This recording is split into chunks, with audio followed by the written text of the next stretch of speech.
السلام عليكم ورحمة الله تعالى وبركاته. كسر هذا بيتك انجينير جامع. هدي أدنى عصب تاعي لايك بيتك. هدي أد نجمة تاعي صاحبتك وحنا بيتك شير جري. هذا ما سنت ما أنت عشر كيلو وحنا كسبسين هاي سدين مقالب بدن أنا شو قلي كنا سوفت وير كان استعماله إني وانا شير في المورا. weli waxaan ku guda jirnay koorsigii oo free ahaa oo aan ku baranaynay muuqaal samaynta.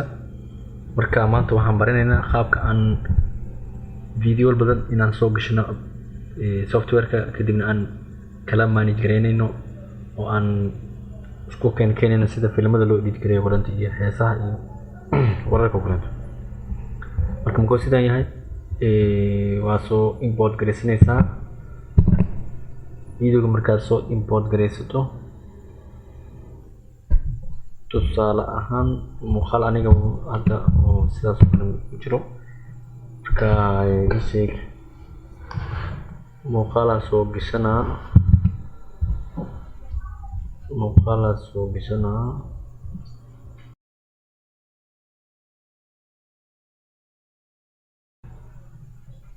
oo soo import gareynaa.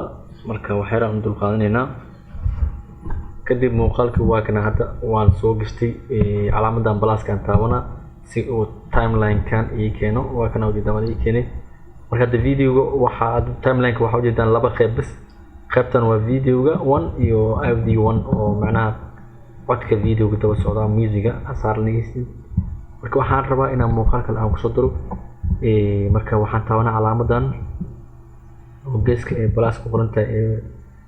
marka waxaan ku qoran manage tracks ana track badan muuqaal badan soo daba dhigay. markaasna muuqaalada waa kala nidaamsanay. marka add video track aan leedahay marka waa kaasi video kale inta ay soo darsamay isla video kale inta aad soo qaadana waa kala waxaasna waa kaas hadda waxa ujeedaan laba video inaan noqdeen ataarto waa kasii badsan kartaa. track leedahay waa soo gashanay waa kaas. cashirkeena maanta intaas uu ku ogaa. marka videoga waa kala jarnay split aan ku sameeyay. hadda mid ka aragtan kana doornay hadana split aan leedahay meeshan ay keen waan jarnay waa kaasi muuqaalka qaata mar way kulanto fikirka delete aan leedahay ana daqiiqada kale mar waa amal tusaalaan delete aan leedahay waa sidaan isku keenay video kale waa soo turjunay. marka waa caasimada muuqaal malax ka duubay oo tijaabin.